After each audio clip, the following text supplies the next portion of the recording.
Good morning, everyone, and welcome to our May webinar for the Trade Policy Research Forum. My name's Ben Shepherd. I'm here with my co-founder and partner in crime, as always, Hannah Norberg. And we've got a great session today, but as you're coming into the webinar room, let me just tell you a little bit about the Trade Policy Research Forum and what we're trying to do. So we started off in 2020. It'll be 5 years later on this year, and our objective is to bring something like a lunchtime seminar to people all around the world, focusing on trade policy. As you can tell from our logo, bridges are important to us. So we're trying to bridge the gap. One gap that we're trying to bridge is between research and policy. So we don't want research papers just to sit out there in journals and on websites and not get translated into practical policy implementation. So that's one bridge that we're trying to cross. We're also trying to build a bridge between the different parts of the trade policy community. Hannah and I are both economists, but we work extensively with lawyers, policy professionals, people in public sector management, political scientists, regional affairs specialists, and everyone who's involved in trade policy. Then the last bridge that we're trying to build is between some of the global centers of trade policy, places like Washington, D.C., and Brussels, and Geneva, where negotiations and all sorts of things are going on. And of course, the vast amount of energy that is out there in the world, particularly in low and middle income countries, to do research and analysis and policy making on trade. So we're trying to bring all of that together. We do it in a few different ways. We have our monthly webinars. If you'd like to stay up to date with what we're doing, please sign up for our mailing list. You'll see a screen at the end of the webinar, which will give you the ability to sign up.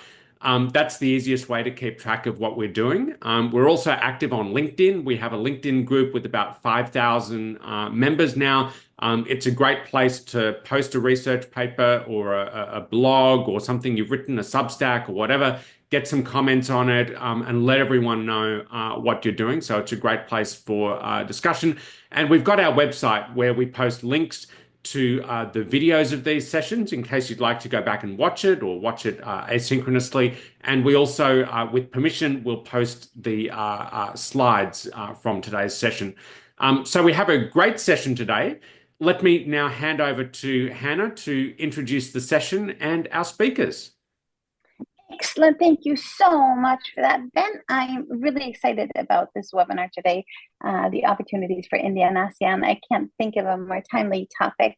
I'm just going to add a couple of things. So when you look at our website and you look at the pre-recordings, apart from these type of webinars, we also run these career webinars that are super popular, that we run a couple of times a year. So please make sure that you check those out. And we also have some really exciting news coming up in September at the WTO Public Forum in Geneva. We are actually going to have a TPRF Forum Day on Wednesday, September 17th, I think it is, whatever that Wednesday is. And we are now, if you go to the Public Forum's website, you can there add your papers in there because we'll have a whole day of doing policy research papers. So we're super excited about that. So keep your eye out for that. Two things that are important while we're here. As Ben said, everything will be uploaded on the website, so you can just relax, kick back, and listen to the webinar. And the other thing is that we always run out of time. So as soon as you think of your questions, as soon as you think of your comments, start posting them in the chat box because we always have more questions than time, and we'll try to tie it all together for you. And start like Devasmita just did. Just put your introduce yourself in the chat box already so that we know who is here, because it always gets more juicy that way. So it's my great honor to introduce Saon Ray. She's a professor at the Indian Council for Research on International Economic Relations, and Thi Thanh Ha Doan she's an economist at the Economic Research Institute for ASEAN and East Asia. And without further ado, I'm just going to hand it right over to Saon, I think, right, Ben? Absolutely. Yep. Please. Floor is yours. All right, let's go. Let's go. Thank you, Hannah, and thank you, Ben. Let me just share my slides.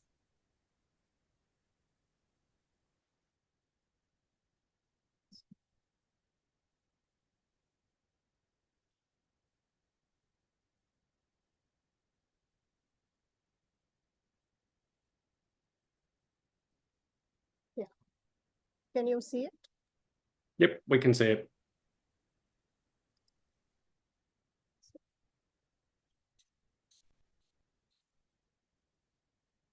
Just a minute, I need to make it full screen. Sorry.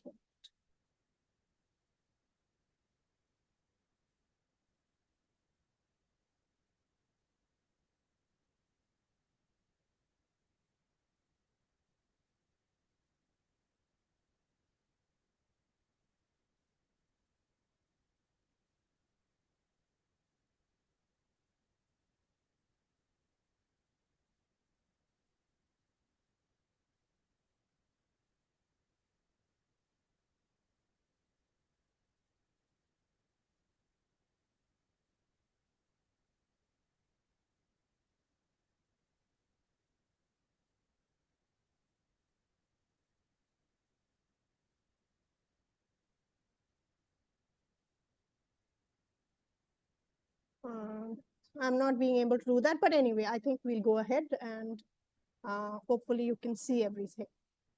Okay, now, so yesterday when I was preparing the slides, we had a certain kind of, we were thinking that this period is going to be so, it has been so turbulent, it's like the quote, it was the best of times and the worst of times in some sense. The good news has come today, of course, as far as trade policy is concerned. But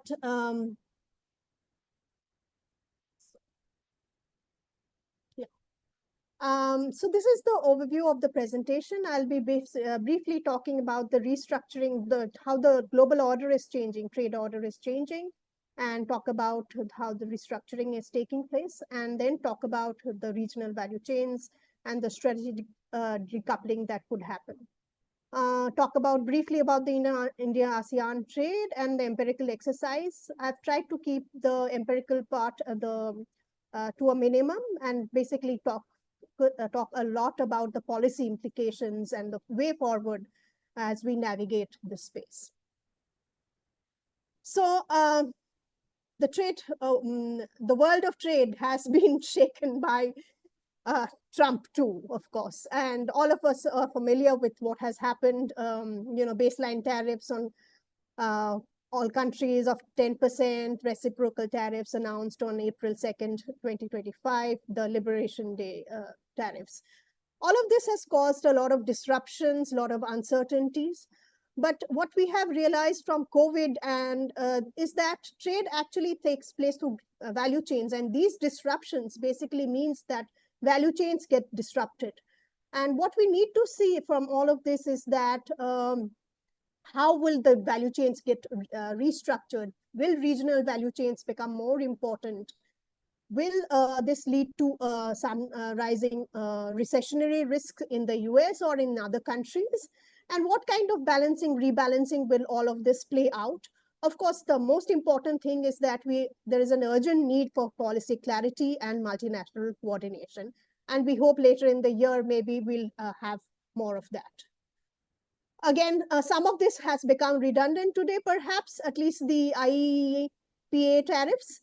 So, on February 1st, you heard that 25% tariffs were announced on Canada and Mexico, and then 10% on China. And then we had on February 3rd, a halt of that on Canada and Mexico. But then February 4th, the tariffs on China were reenacted. China retaliated on February 4th. Then you had on March 5th, the 25% tariffs on Canada and Mexico coming into play.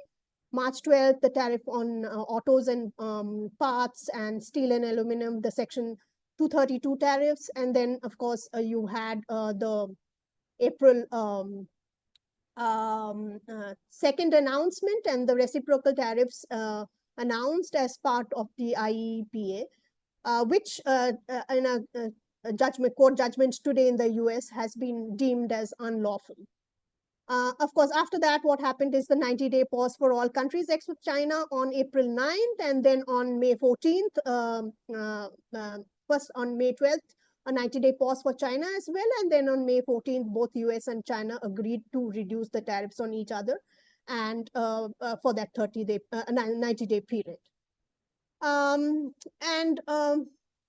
Some of the reciprocal tariffs that were announced, I've just, in this slide, I've shown you the tariffs that were announced for the ASEAN region particularly.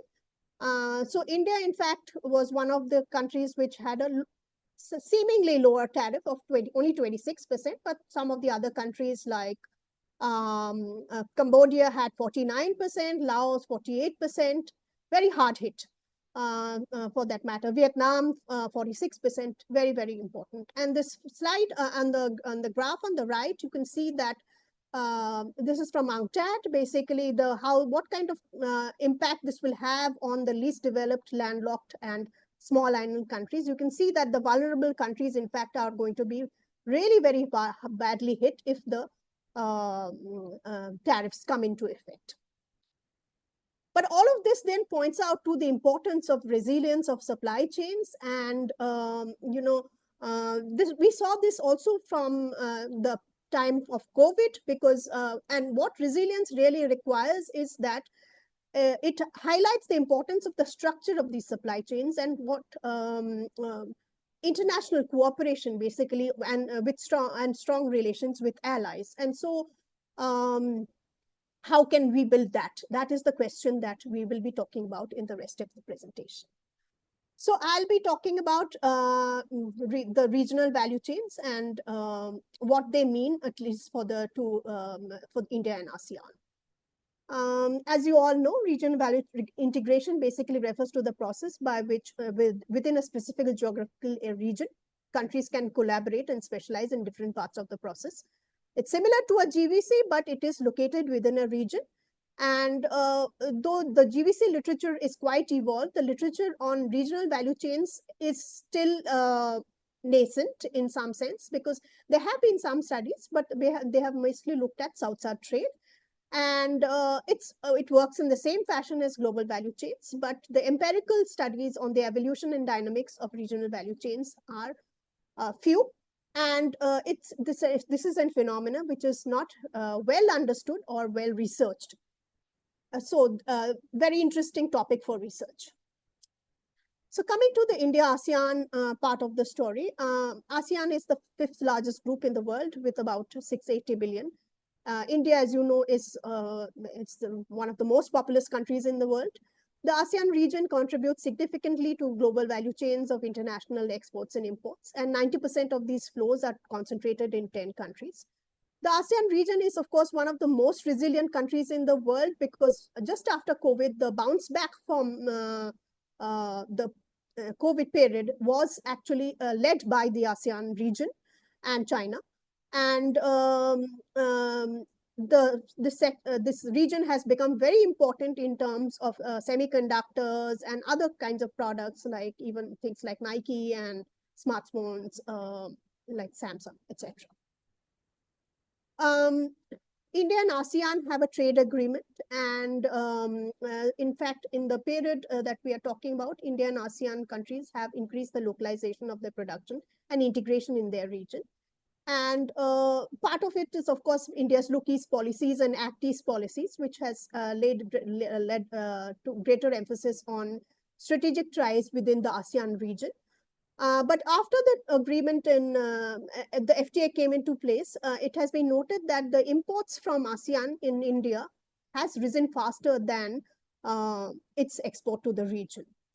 And if you look at the regional value chain integration, this is within the region, it is highest for Laos and lowest for Singapore, but among the ASEAN countries. But for India, it is in fact it's the lowest for the entire region. And this is in fact a cause for concern, particularly for India's point of view, because it is not really integrated that well into the region. And So basically, we'll be talking about that. India's trade with ASEAN underscores the growing importance of ASEAN as a trading partner. And there are specific product categories that dominate India's exports to the ASEAN, while imports from ASEAN are also concentrated in a few sectors. And which is why understanding India's imports from ASEAN provides very valuable insights, because some of these imports can actually be adding to our exports, and which it emphasizes the importance of bilateral relations between these two, the ASEAN and India. And to unpack this further, what we have done is that we have estimated an import demand function for India. And I'll come to the results, of course, after I talk about the empirical exercise. So the research question is basically to understand empirically India's backward integration with ASEAN. And for that, we have estimated the import demand function from the period 2011-12 to 2021. The choice of this method, what we have, I'll talk about that in a minute. We've used the RDL method. And but the reason for the choice is that we want to look at the role of the imports entering into the exports of India. And for that, the import demand function, it is very important to estimate the import demand function. And ideally, we would have estimated a disaggregated import demand function, but we did not have data for that. So what we, which would have meant that we would have estimated the demand function for raw materials, intermediates, capital, and consumer goods separately. But the absence of time series data on this has led us to the to estimate the aggregate import demand function and not the disaggregate import demand function. So we've used the ARDL bounce testing procedure, which has been used very frequently in the literature. To keep it non-technical, I will skip some of these points and basically come on to the results. But this is a method which is very widely used. It's developed by Pesaran et al. And basically it allows the estimation of the short and the long run coefficients. And it is very interesting because you can see that the short run and the long run actually could behave very differently. And that is where it is interesting. So the import demand function is basically the imports of India from ASEAN, and these the variables on the right are of course the explanatory variables, and using the RDL method. And the frequency of data is quarterly, log form of all variables, etc. This is basically the data that we have used. A large part of it is from the Reserve Bank of India, India's central bank. And we have also used some data from India's DGCIS, which is the Ministry of Commerce, the databases for imports. And for COVID, actually, what we did is that we have taken a dummy, which will capture the impact of the dummy in the equation. Okay, let me skip this. We've done the usual tests and come to what we have, what results we've got. Now, what we've obtained is that there is a difference between the long run and the short run results. And the log of exports is significant, as well as the COVID dummy is significant. And as far as the short run coefficient, we have seen that the log of exports are negative, whereas the log of trade to GDP is positive. And you can see this when the the slides are put up. So what basically are the key findings then of the paper is that the long run coefficient of the COVID-19 dummy is negative, which means that the India's import from ASEAN was negatively affected by the pandemic. The long run coefficient of exports is positive, which means that increase in exports will lead to increase in imports. And this is the evidence of backward integration that we were trying to, in fact, find out. And this is also corroborated by other secondary data, because India's backward participation with ASEAN has in fact increased marginally from about 1.19% to about 1.5%. unfortunately, because we estimated the aggregate import demand function, we cannot observe the differences between the imports of raw materials, intermediate goods, and capital goods. But again, there is data, secondary data, which shows some of that disaggregation. Imports of raw material, intermediate goods, and capital goods, the average share was about 85%, and consumer goods was only about 15% in this period. I'll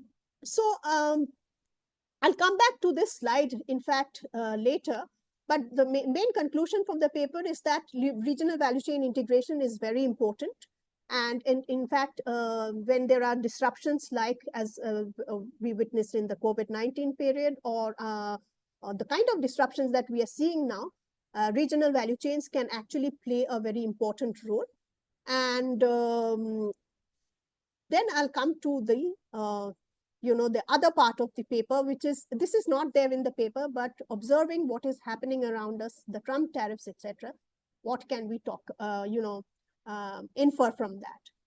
Now, as you know that, this is not the first time the US and China have been engaged in a trade war.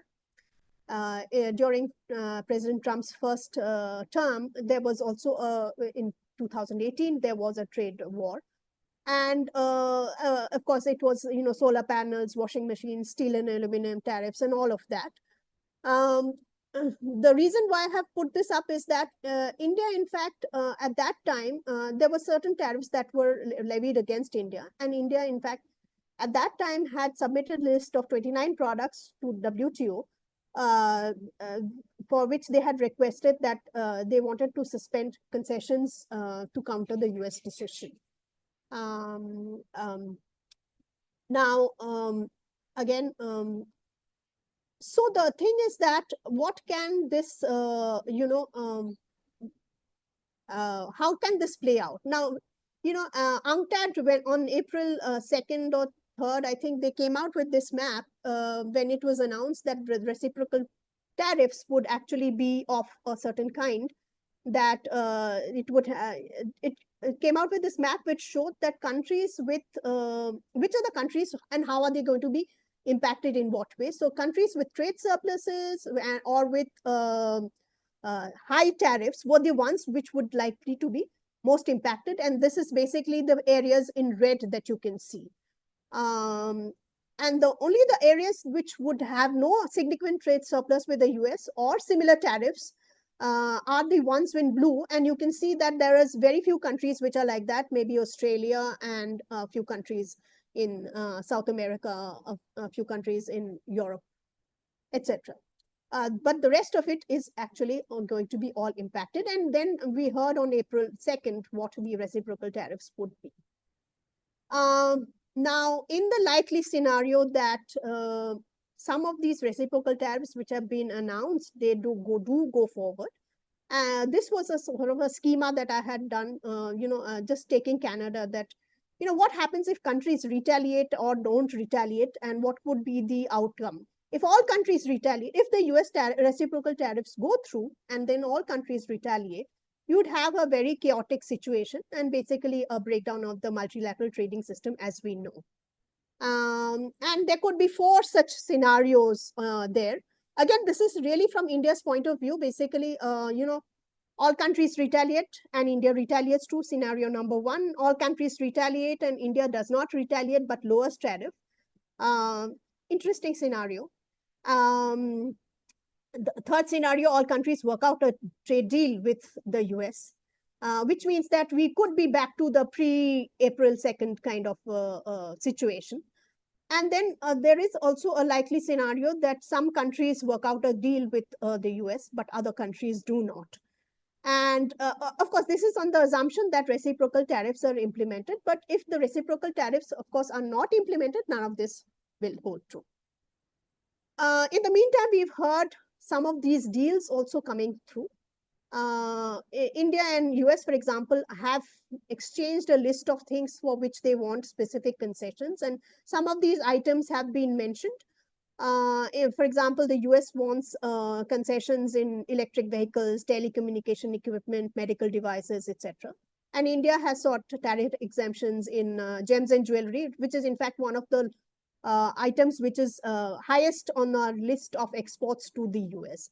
Incidentally, India's exports to the US is about 20% of our total exports to the world, which is not, it is quite significant. And also the other thing is that we've heard that there is the UK-US deal that came through.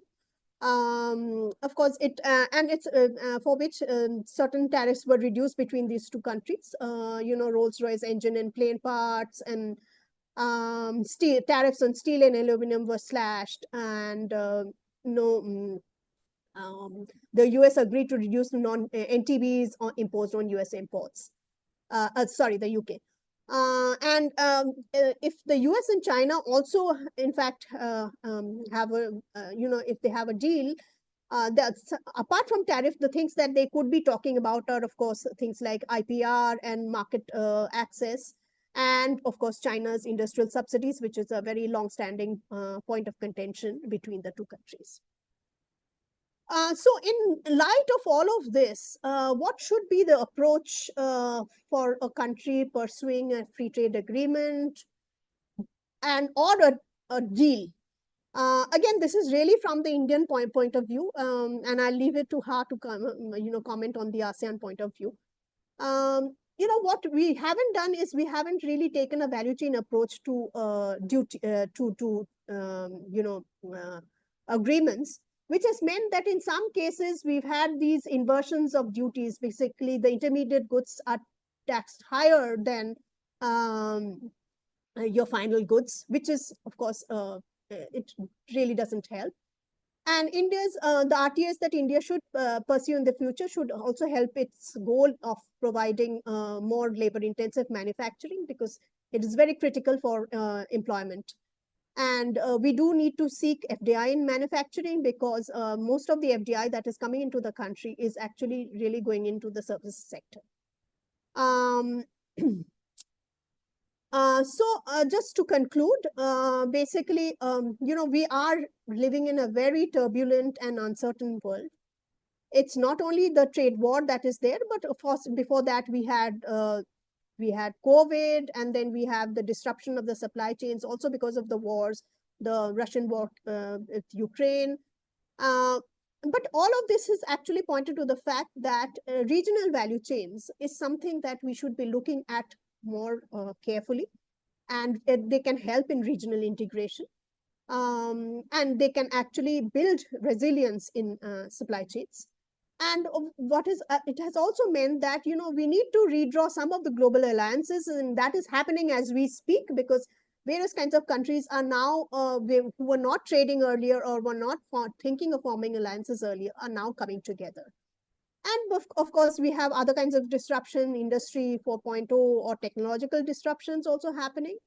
But I think the main thing is also to look at not only the trade in goods, which we typically tend to look at, but also link it with services and FDI, which is really what is a broad trade agreement looks at. I'll stop here, and thank you for your attention. So I'll stop sharing. Thank you. That was a great presentation. Lots to discuss there. I love that you brought in all of the chaos that is currently surrounding our world, so we can get into some of that as well. Let me, without further ado, hand over to Ha for her discussion comments. Floor is yours. Thank you very much, Ben. Let me share my slides first.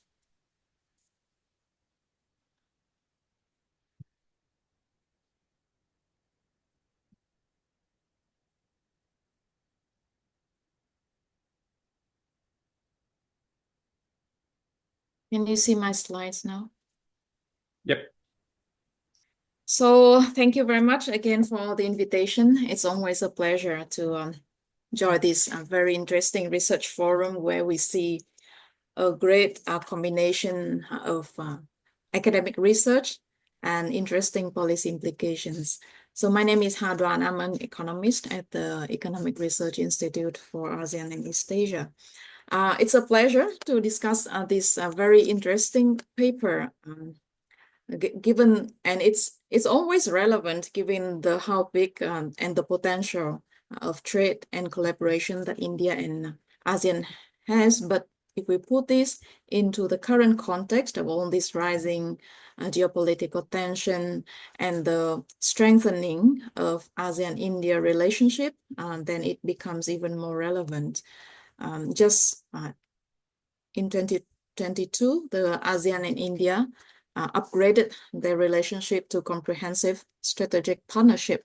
And with that, currently, they are in the process of reviewing the ASEAN-India free trade agreement. So I believe that the recommendations from this paper can be useful for policymakers in the process. So let me just go through quickly. First, I'd like to summarize the paper in just 2 points. As I see it, my discussion is based on the draft that I received. Today's presentation from Dr. Saon has incorporated some new development in the global trade context, but I think the key content remains essentially the same. So the first one is the paper walks us through the concept of GVC participation. So it highlights the importance of GVC, why it matters for trade policy making. So we no longer look at trade as a gross number, exports and imports, but we really need to look at what products the country export, what products the country imports, and how they use that products for trade and for domestic production. So because now, let's say, for example, a car, within ASEAN, we may have Indonesia to export steel or nickel, then to Malaysia to process with the parts and components, and then export to, let's say, Thailand for the final OEM, and then export elsewhere to the US, back to Japan. So production is fragmented, and along the supply chain, each country, our firms in those countries will specialize in a specific stage. So with that, the relationship across countries in terms of trade becomes more dependent and more complicated. In terms of the GVC participation, the paper briefly explains and the concept of backward participation, which measures the foreign value added embedded in a country's export. So this is the perspective of a buyer. And then the forward participation, which is the domestic value added embedded in a third country's exports. So this is the perspective of a seller. So we import an intermediate inputs, it process it further within your country and it export, and that intermediate inputs that the export is used again in that can be final production or another stage, intermediate states, and then exports to another country. Then it creates this value chain of producers. And because of this value chain participation that has become tighter and more complex, countries become more dependent on each other. And this has important implications in terms of policy spillover, because policy affecting the intermediate inputs sector can spill over to the final goods producer, or a policy on the upstream sector will have not only the direct impact on the products in the upstream sector, but also the spillover to the downstream producers. So any kind of policy on trade that would like to facilitate trade and production would need to take into account this GVC participation. And because of that, imports are now as important as export, because it serves as a source of input. Some studies have also shown that the imports from other countries can embed more advanced technology. So by importing intermediate inputs and capital goods, a country can also import the technology that is contained in that import. And then there will be more varieties to choose from. The imports can also enhance competition and innovation. So this is the points that have been mentioned in the first part of the paper. So the GVC participation has increased, and it has important implications for the design of trade policy. Now, the second part of the paper discusses is the empirical part, in which the authors estimate the import demand function. So on the left-hand side, we have the ASEAN, India's imports from the ASEAN. And then on the right-hand side, we have the affecting factors, which includes total exports, trade openness, and exchange rates. The data covers, this is quarterly data covering from the first quarter of 2011 to the second quarter of 2021. And the authors also included a COVID nummy to consider the potential impact of COVID on this import. So basically the idea is what are the impacting factors on the imports of India from ASEAN. And as the authors mentioned earlier, because of the data constraint, the study could not go into the more detailed analysis, breaking down the products, the exports and imports by sectors. Now, I would like to go through my comments. I think one of my key comments here is the discussion, the conceptual framework. You focuses on the GVC, why GVC matters and why imports are important. But in all the statistics, including descriptive statistics and the empirical parts, you don't really have this discussion. I think it would enrich your discussion, and it would enhance the relevance to policymakers if you can include a part, at least descriptive statistics on the trade in value added between ASEAN and India.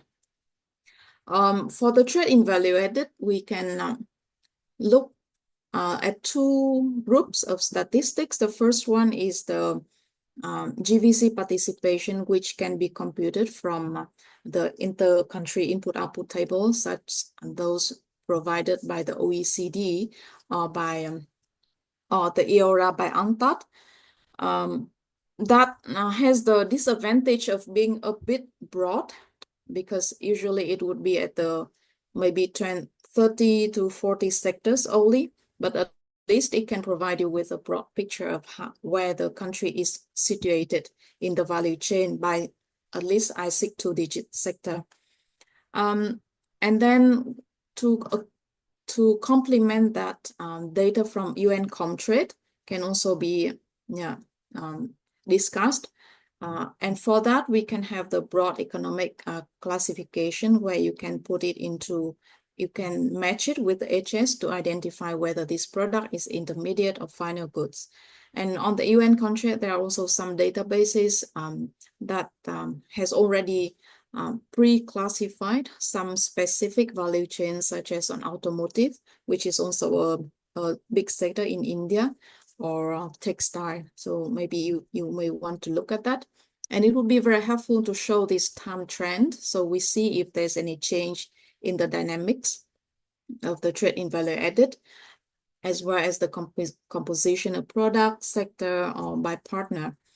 And we are talking also about ASEAN and India, but of course it's very important to situate the analysis in a broader context, including non-ASEAN trade partners as well, because we understand that trade with ASEAN account for just around 10% of total India's trade. And India is also not among the biggest ASEAN trade partners. So looking at these dynamics, relationship between ASEAN and India, taking into account the trade relation with other countries, will also be helpful. And on the empirical part, I don't know to what extent this can be included or not, but again, the aggregate statistics would mask potential sectoral partner level heterogeneity. So I was wondering whether you can some of it into account in your empirical analysis. But if not, at least a detailed descriptive statistics would be helpful.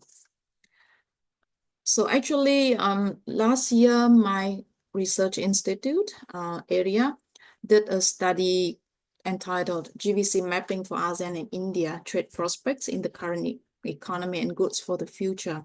This is done as part of a bigger project to support the review of the ASEAN-India FTA and the upgrading. And I understand that Ben is also the author of one chapter on green and digital goods.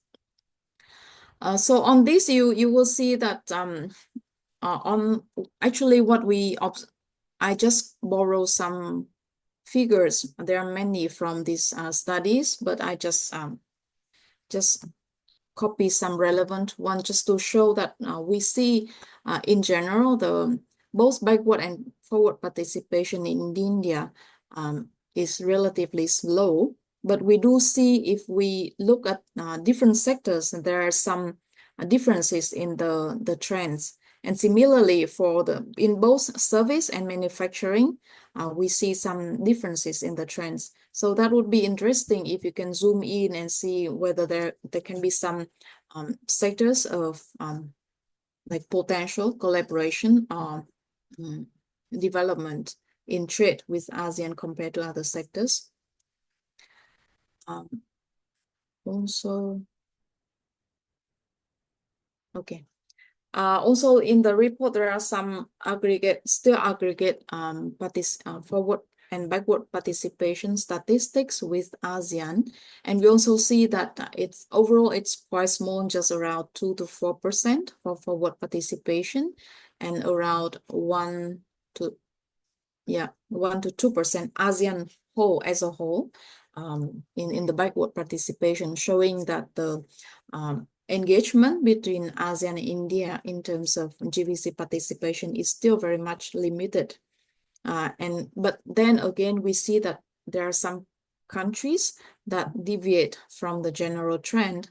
For example, on the forward participation, we see that it's driven by Singapore, where we see small but noticeable increase in the forward participation. And on the side of backward participation, then what we see here is Malaysia, a decline in the backward participation for Malaysia, and then also for Indonesia, probably could be because of the import substituting policy from India.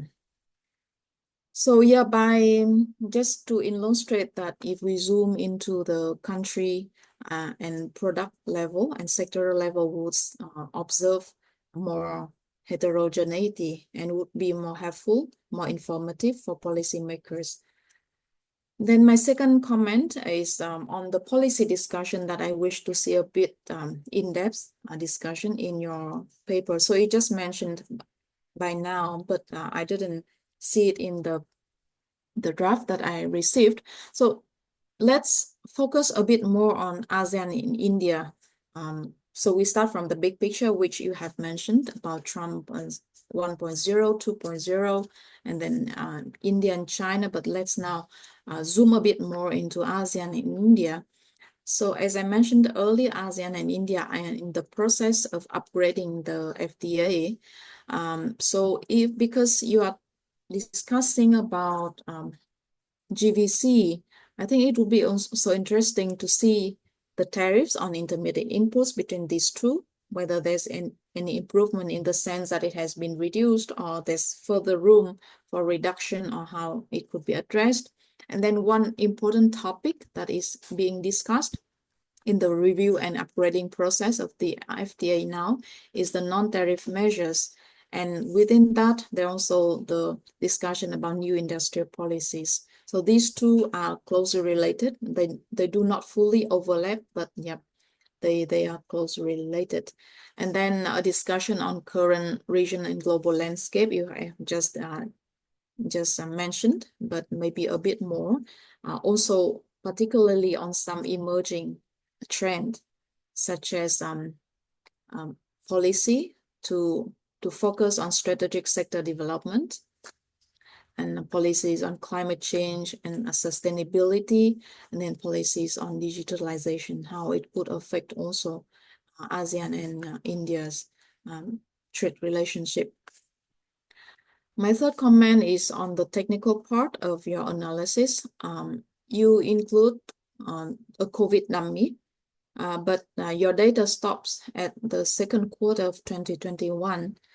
And at that time, COVID-19 was still very much prevalent. So I was wondering, now it's 2025, whether you can extend the time coverage. And if you extend, it would be interesting to observe if there's any structural break, because as you mentioned, a paper by Inoue and Todo showed that actually it bounced back quickly after the COVID. And when I checked the statistics from the Ministry of Commerce and Industry of India, I also see that we really see a significant decline in both export and import during the COVID years, but then they bounced back stronger. So if that is the case, and maybe if you extend the period of analysis, you can also see that this is not necessarily a structural break. And the second time dummy that I wish to see is also in line with the discussion you just mentioned on the US-China trade war, because your data covers 2018. So I would like to see whether the US-China trade war can also have some impact on the imports from ASEAN. So I think, yeah, that's pretty it from my side. Thank you very much. Thanks, Ha. Those were great comments. I love the mix of technical and data suggestions, and also some policy material. So thank you for that. Let me maybe just hand the floor back briefly to Saon to see if she wants to respond to anything in Ha's comments, and then we can do a Q&A after that. Right. Thanks, Ben. Thanks, Ha. The comments are really useful, and in fact, some of these things can be very easily done, and we will actually try and do that. The dummy is so easy to do. We can the US the 2018 dummy, we can actually easily do that. And extending the database time period might actually show us quite interesting results. And the other things, I've had a look at this ERIA report. And in fact, there are, as you mentioned, there are differences within the countries as far as trade is concerned. I mean, we are importing and exporting very different kinds of goods from Singapore or Malaysia or Indonesia. I mean, of course, we couldn't actually unpack all of that in a paper, because, that becomes very, like, even the size then becomes really big. But it's very useful, I think, the comments that you've given. Thanks. Right, thank you. Well, let me chip in with a little Q&A here. So there are a couple of questions in the Q&A box. And what I wanted to do was sort of take the first one and maybe put a little bit more material on it. So, there's a question about the extent to which things like regional value chains just arise naturally, and the extent to which they're shaped by policy. So, so I was wondering if you could talk to us a little bit about that in the context of India and ASEAN. And, the particular question I guess I had at the end of that thought is, what does it mean that India elected not to be part of RCEP in the end, having negotiated or, a long way through the process, but then elected not to join? Does that have any implication for what we're likely to see as future RVC development in the region? So do you have any thoughts on that? Sure. So let me talk about RV's regional value chains, whether they arise naturally. No, they don't. In fact, even GVCs don't arise naturally. I mean, basically, if you think of a GVC as parts of the production process being done in separate countries, in an RVC, that production process is happening within the region. Now, which means that firms basically need to find partners to do so. So, and the best example, say, I mean, we are all familiar with these iPhone, the Corning glass coming out of Japan, and or some parts coming out of Taiwan, the chip may be coming out of Taiwan, and all of that. Now, if you just think about the kind of products that, and in fact, there is another point to be made here, that forget about RVCs, even within for GVC integration, India is not doing that well compared to the peers in the Southeast Asian, compared to the Southeast Asian countries. And the reason for that is, there are 2-3 reasons for that. One is that India has a very large domestic market, which it caters to. And there are absence of big lead firms in the country. I mean, there are lead firms, but not brands that you are so familiar with that, which when you take on, say, Nike or a Samsung or whatever. The same kind of reasons apply in the context of our RVC, that, it is not, and there are reasons why it has not integrated, the usual logistics, the time taken to turn around at ports, etc., etc. Same reasons. But the thing is that I think now we understand the importance of integrating into value chains, whether they are regional or global. And increasingly, probably we'll see some of that happening, because there are certain things which have happened as part of our policy, in fact, including things like in logistics, or even within the time taken at ports, etc. All that is changing, and it is changing. Hopefully, we'll see results of that very soon. To answer your second question, RCEP. Now, the thing is that, at the time when we walked out of RCEP, we were thinking that, the reason why we walked out of RCEP was China, of course. That had we been part of RCEP, we would have been swamped with Chinese goods. Because, I mean, because of the rules of origin, etc., there was no way we could have maybe stopped that. Now, but the thing is that there is some, sort of some thinking now about among people, policymakers also, that maybe it wasn't the right thing to do. Because it has given us, we are not part of any mega agreement. And that has become a really sort of major sort of, the bargaining powers, we have lost out on an opportunity, we have lost out on our bargaining power, etc. And I think increasingly we now feel, if some of these President Trump's reciprocal tariffs go through, that maybe mega arrangements are something that might become very useful. Regional chains might become much more useful. And had we been part of RCEP, then we could have maybe,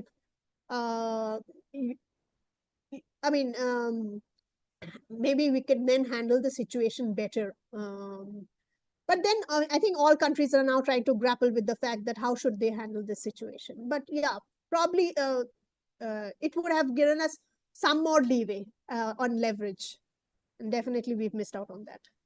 Let me riff on that last point a little bit and direct a question to Ha. This is coming out of the Q&A as well. Just, shifting from sort of the India-ASEAN linkage to think more specifically about ASEAN. So this is really a question to you as an expert on ASEAN. What responses are we seeing in the region to the incredible environment of trade policy uncertainty that we now have? We all used to go around the world telling people how important it was to have certainty of policies so that GVCs can develop and spread and people can invest and all this sort of thing. But what do we now see that now that environment has really been undermined by one major player? Are you seeing changes on the ground in ASEAN?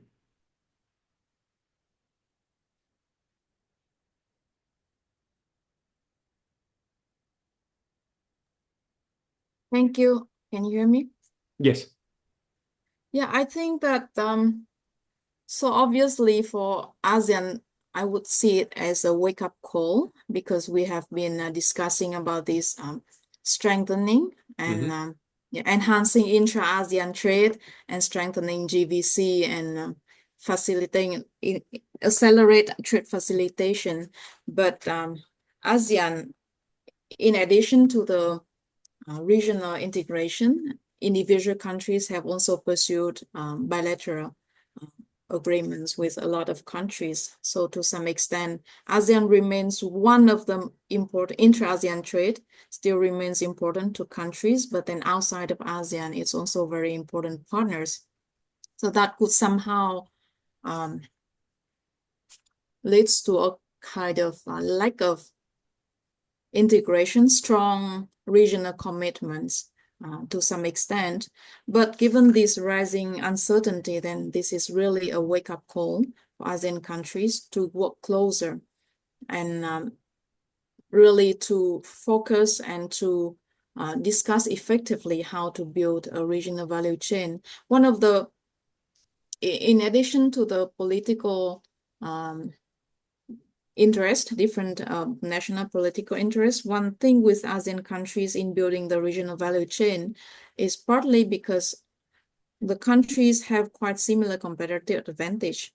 I just forgot this point when I was about to ask Professor Saon as well, because she mentioned that India also wants to develop labor-intensive manufacturing sectors, which is also the sectors that ASEAN countries are good at. So of course, within ASEAN, we have development gap, and we have some countries that are more advanced at the downstream sectors like Malaysia or Singapore, Thailand, but then we also have countries that are a bit behind, like Vietnam, then we have Cambodia, Laos, and Myanmar. So I think it's now the really high time for ASEAN countries to implement their commitments. They have a lot of commitments, so they don't lack commitments, but the thing is enforcement. That is something you need to really strengthen. That's a great point. When we were talking offline, I said we try not to be that webinar where people have comments rather than questions, but I am going to allow myself a comment. I think a really interesting thing that we're all going to have to watch is whether regions go in the direction that you've just outlined. So they see what's going on in the United States and elsewhere, and their response is to integrate more closely. That can be a positive thing from a systemic point of view. But I also see other countries that are going in the direction of sort of US style, we're now doing these partial scope agreements, not really trade agreements, not GATT compliant, just deals about certain product lines, certain areas. And it's going to be interesting to see which direction I think different regions go in. I hope that what you've said turns out to be the dominant response, but we'll just have to wait and see. So sorry, that was my comment. I've broken our own rule. Hannah, do you want to finish us off with a question? Well, I think we're sort of out of time, right? Because we only have 1 minute left. But I think that also in terms of having that comment, and I would like to see if the others will nod along, is that if we've learned anything, the policy message here is that allies are key. Uncertainty is a certainty. And as we thought we were out of COVID, we thought we were done with that. And now we have whole new levels. And there's nothing we can do about that. But building those allies is what is important. I would love if our authors here would come into our LinkedIn group and post if there's anything in particular that young researchers across the world either should be looking at, like you have been diving into, and like, oh, I wish somebody had the time or the focus to look at this. Like we did this for India, but I would love for somebody to do this for Laos or something, right? And so if there are data sets that you should be using, questions that they should be looking at, anything like that, because there's a lot of appetite for that here. And you've already walked the path. So if somebody can walk in your shoes, I think that would be amazing. So with that, Ben, we're going to have to close it for today. And we have some exciting other news for next month that we don't want anybody to miss out on. We do. Something that we've been waiting on for 6 months. Yeah, well, let me thank our speakers first. So that was a really great example of the sort of presentation that we want to have here. So thank you, Saon, for the presentation. Thank you, Ha, for the discussion comments and the great discussion that we had. It's been great to have you both here. Let's advertise next month on June 12th. We've got a special session. We're going to have Paul Antras from Harvard doing a presentation on his paper called The Uncharted Waters of Trade. So this is basically a gold mine. If you're a graduate student, PhD student, junior researcher, even senior researcher, I'm hoping to get some ideas out of this too. It's a great place to hear from one of the world's leading trade economists on what some of the open questions are in trade. And we're going to have discussion comments from Sébastien Dessous, who's the practice manager in trade at the World Bank. So we're hoping to have a really good kind of mix between sort of the academic perspective of like where there are research openings and papers to be written, and the policy perspective of what countries want to know about and where those two things meet. So please do come along and join us on June 12th at 9 a.m. New York time. We'll be posting about it on the mailing list and on LinkedIn. Please do check out our website with the recording and the slides that we're going to post after this. And as Hannah said, we've put the LinkedIn group in the chat. Please do join us there. It's a great place for discussion. Again, thank you, Saon. Thank you, Ha. Thank you, Hannah. Thank you, everyone, for being here. And we'll see you next month. And thank you, the audience, for really interesting questions. As always, the forum is only as great as you are. Thank you so much, everybody. See you again soon. Thank you. Thank Look forward you. to Thank next you very month's much. presentation. All the Thank you. best. Bye-bye. Bye. Bye-bye. Bye.